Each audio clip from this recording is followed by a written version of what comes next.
What's going on? This is Tyson McGuffin. I got K-Mac here with me, and we got a boiler room breakdown taking place. This is from PPA Australia, which took place this last weekend. And this is Lacy and I's mix final. We are playing Jesse and the highlight reel, Gabe Tartio. Take a look. Got point number one here. Looks like Gabe's legs are just a touch sore. He's trying to work them out early. Yeah, Gabe was doing that all match. Get the legs going. First point of the match, obviously just kind of getting warmed up here. Nothing to really look at. Gotta be nice to fast forward. Hang on. There we go. Okay. All right, drop to Jesse's inside foot. Got an early missed dink. That is not like Lacy. Lacy told me directly after that is never going to happen again. No more. No more. No more. Okay, we got Jesse and Gabe serving here.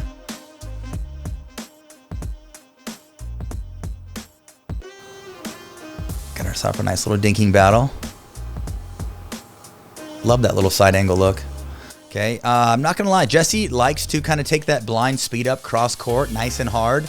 Lacy and I had practiced with Jesse and Gabe early in the week, and we had seen that speed up a decent amount. Also, Lacy and I played Jesse and Gabe at the Atlanta Grand Slam this last year.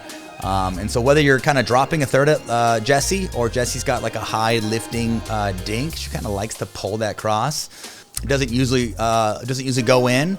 Tactically, I like it because it obviously puts the hand battle in front of Gabe. But something I told Lacy going into that match was, hey, just be looking for some out balls if Jesse is speeding up on that ball cross court off the bounce. Yeah, and you see a little bit of a difference in style, just even in that first point of where Jesse's playing. If you notice, she had time, looks like, there to get all the way to the kitchen line, but she's staying just a little bit back. That allows Gabe to move more freely, and it gives her just a little bit more time to change the pattern or speed up occasionally as well. So you see how Lacy's right there on the line, at least for that point. Jesse's a little off the line. Yep. So we'll see, other points if that changes a little bit or if we see more of the same.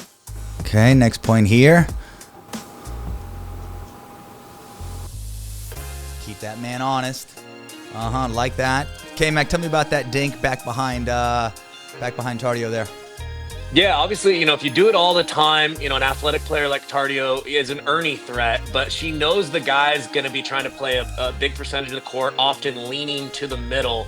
And so just by throwing a dink behind them, even if you don't get the error, you're almost always getting your male player involved. This ball's usually going to go back to the middle. It allows Tyson to slide over and then go on the offense. So anytime you're playing high-level mixed, you want to think about how often you dink behind the guy in front of you or attack behind them as well to keep them honest.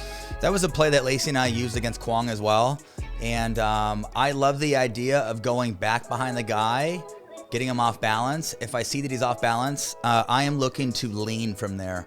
Something that K-Mac and I teach in camps is that if you're in control of the dinking battle, how you know you're in control, if you see your opponent in deep water, moving around, or just off balance, that's a great time to lean in and kind of capitalize and see if there's any offense to be taken out of the air. And I feel like I did that pretty well here.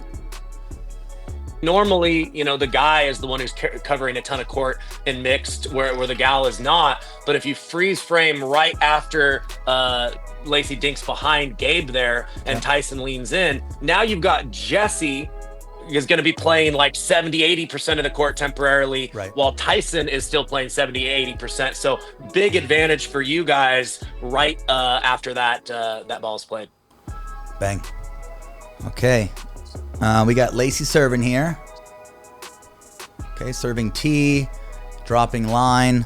I feel like that was kind of a common drop for me, was just kind of keep it in front of me. That's something I like to use in mixed. I feel like it's a good way to kind of neutralize the drop. The guy doesn't go after my partner as much as well.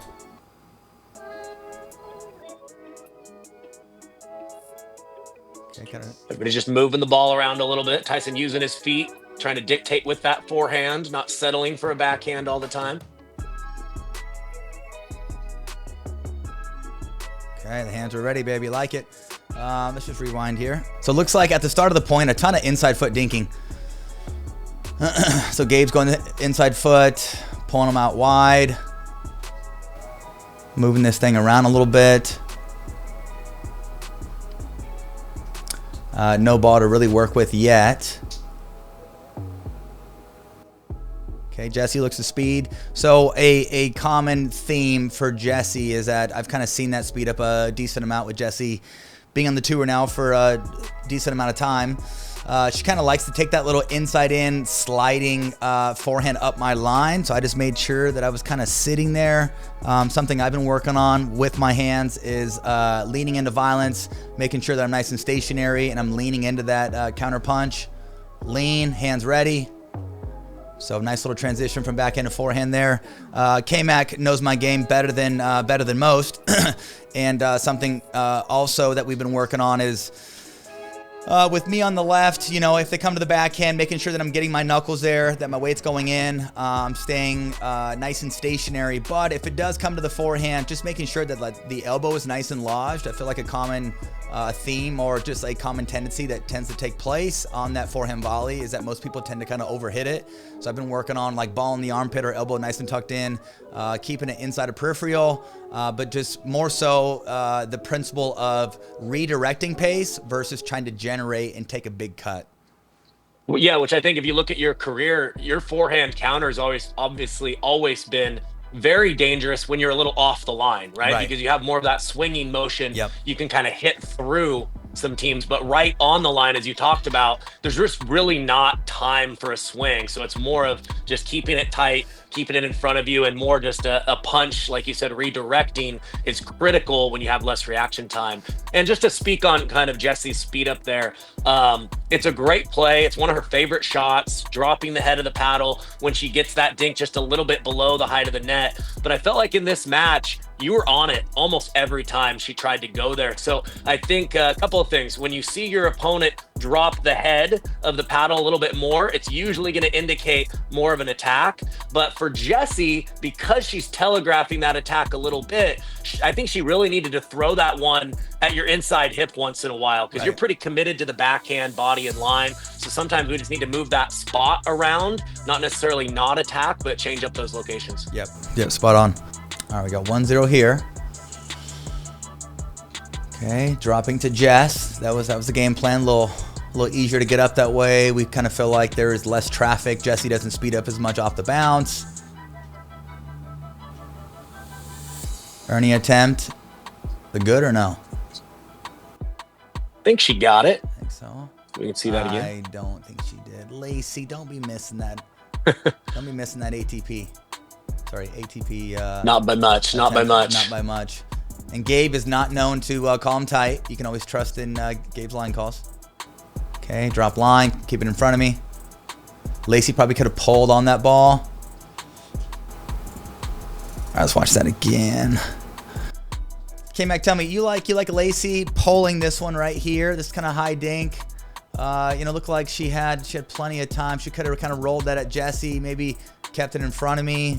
Do you like that play from a female? Yeah, honestly, tough to tell from here, but I think this is where a lot of other gals, in that ball, they go with their two-hander, right? They really smack that thing with two hands. I think the fact that Lacy goes with one more often than two, from compared to other gals, I think different pros and cons. But I think with the one-hander there, tougher to feel confident to attack. But two-hander in the middle, you can really turn on that one and rather see her be offensive there. Okay. Gabe dropping to me. So Gabe likes to kind of drop cross. Obviously if you drop cross here, there's more distance to work with. Gabe also likes to close pretty hard. So Gabe was dropping cross. Looks like he was looking to close, kind of be explosive with that first step and then try to roll or be aggressive on his fifth there. I don't think his feet quite got there, but definitely a play that he likes to use. When you put a little bit of top spin on your last shot, so the bottom fell out of it, looks like just enough to be maybe a little too low to attack. Yep. And something that Gabe did very, very well over the week was use this little spinny. He would take pace off of the serve, but he was getting better depth. But it was like this spinny, kind of heavy serve.